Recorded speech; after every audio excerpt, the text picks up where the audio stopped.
for the next 10 minutes or so. Go ahead and ask when you're ready. Introductions? Yeah. Okay.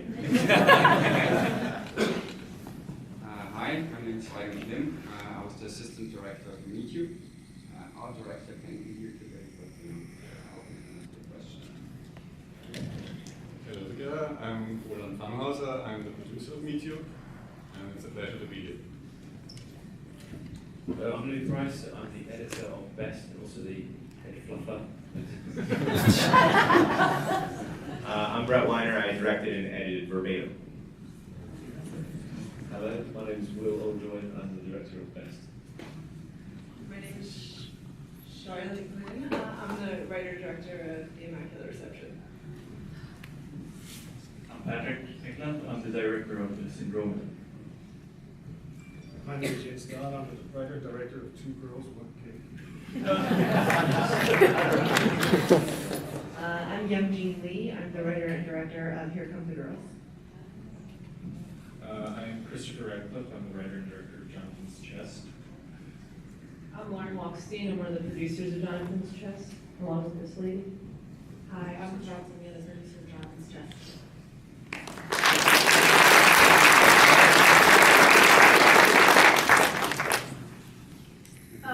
For the director, editor of Verbatim, how did you come across that particular So I saw a friend of mine posted a Wall Street Journal blog on Facebook that had a small exchange from that, which I thought was really funny. And I traced it back to a Ohio newspaper that had a bunch of articles online about it that had most of that exchange up there. You say your friend came across it and told you? Yeah, I don't remember who it was. It just popped on my Facebook feed a couple of years ago. And I always sort of like reserved it. I'm like, this is hilarious. And then when I read the full transcript that was posted on the Ohio website, I thought that it was really funny and ridiculous, and I wondered if it was real. So I went to the Supreme Court website of Ohio, and I downloaded the 600-page court case, and I found that transcript and read the rest of the case to make sure it was in context and made sense, and it was that strange. And then I made the film out of that.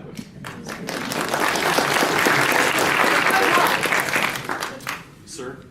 For the director of Two Girls, One Cake, I'm having a little trouble understanding what language was it. Was it Danish or German or something else? It was Danish. Oh, good. That's it.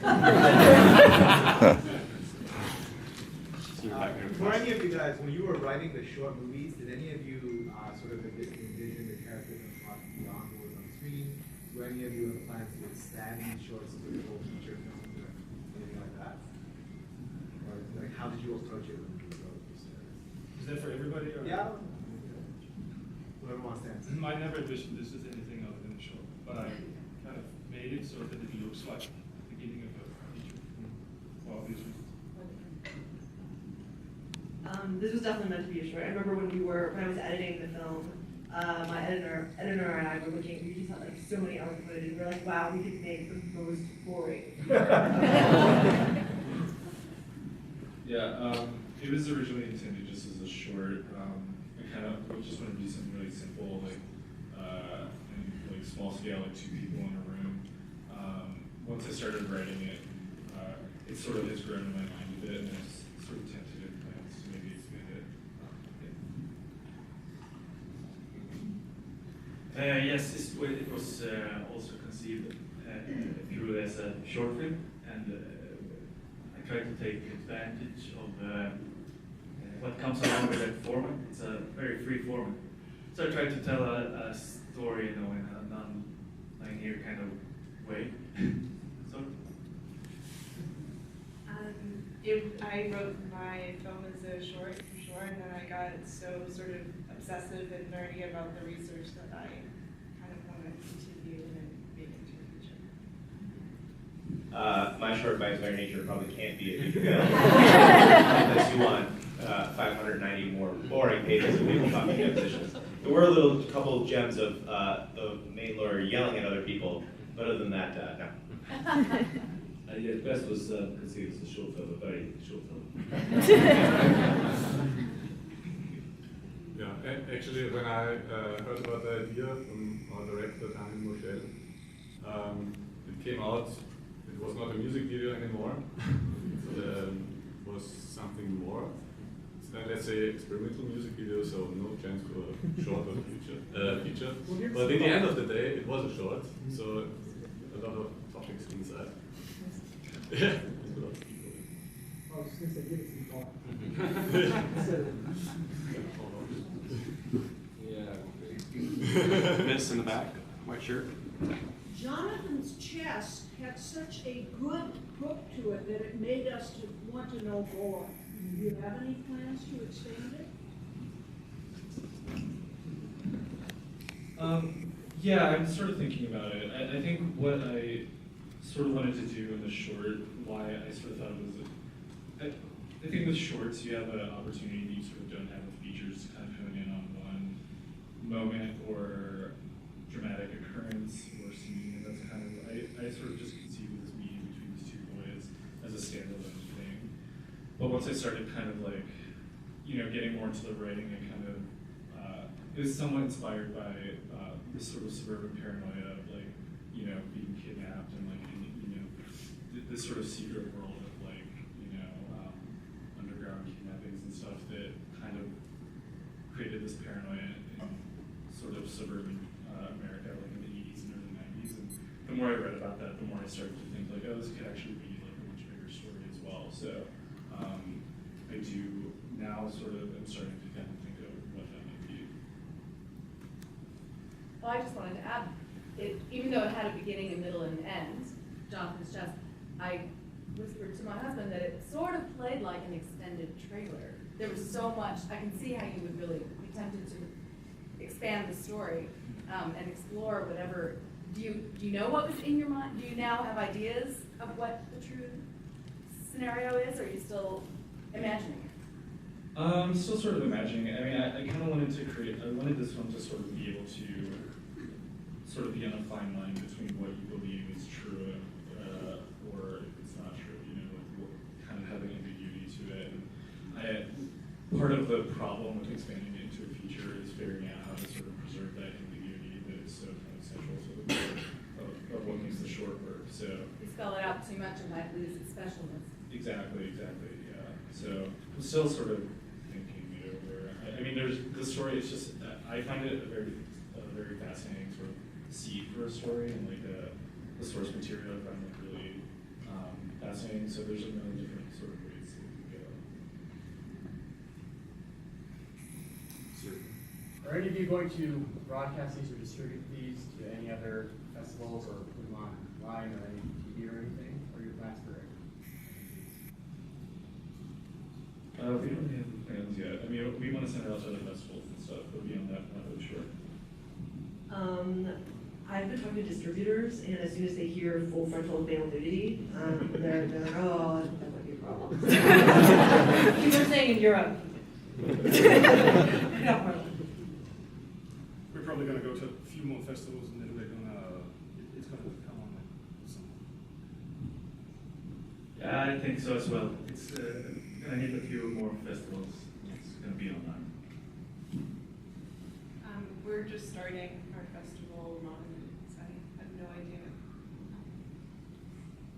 I'm definitely going to try to take it to a few more festivals and then see where it goes from there. The message is about it's a bit too short to be picked up by distributors, but that is online on video on YouTube, and I hope I can get some more festivals if they'll take it. Yeah, actually we have been on some festivals already, 60 festivals, and 12 winner. 12 we won already, international, and so this is the peak for us, and we never had idea where it's going, and that we're standing here is just amazing. Unbelievable. Certainly. For Two Girls, One Cake, I thought the actresses were just fantastic, and I wondered, are they very experienced, are they better known in Denmark? Do they have anything in the works? I thought the film was fantastic. Thank you very much. Sarah, your debut is quite well known in Europe. She was in a movie called Borgman that was in Cannes this year. The other girl, Amelie, is just out of theater school, but going places. So. Right down here. I was really impressed with how many really interesting, complex characters were in so many of these shorts, and I was just wondering, anyone that wants to answer, to talk about how you develop characters in such a short amount of time and kind of the challenges of that as a filmmaker. If no one wants. Well, I think it's a challenge always as a filmmaker to be precise and quick in the ways that you draw up characters. And I think it's something you always struggle with.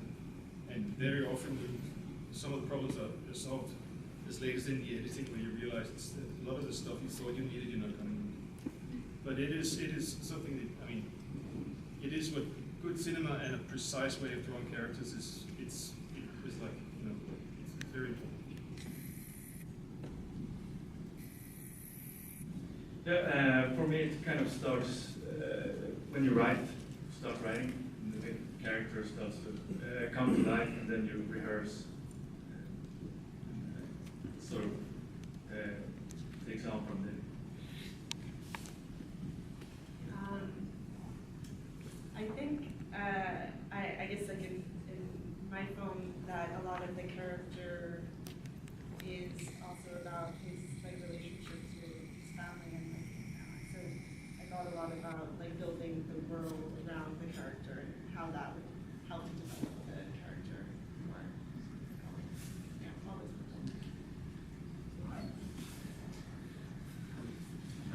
Yeah, I guess for me it was all on the page in terms of, because the thing that's nice, it's weird doing what I did with something like a Word document, but what was nice about it was all the things that when I write things, I try to put into a script, like the subtext and the motivations already exist. And sometimes when I write dialogue, I'm trying to sort of imitate natural rhythms, which are already there. So it's just deconstructing that is where my characters for that film came from. The film best. That script was written for a competition which had to be under 100 words. So there wasn't much more we could sort of flesh out, really. That was the idea of it. The idea was to try and have as big a story as possible in as short amount of time as possible. So, yeah, I hope in some way, to answer your question, I hope in some way it asks a question about what might happen next, or what has happened before. I suppose that isolated moment in time is really the aim of the short.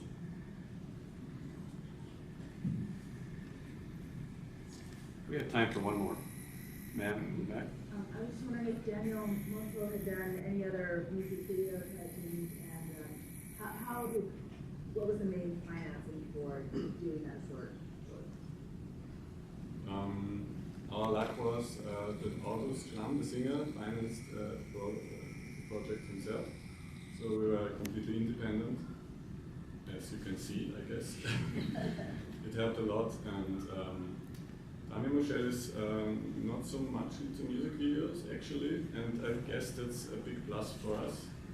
And I like the idea that we don't make a usual music video, because, yeah, I like to do music videos, actually, myself, but this was another story, and it was, again, really a big luck and a big plus for us that we didn't have to have any support from government, because in Austria it's quite difficult in this way.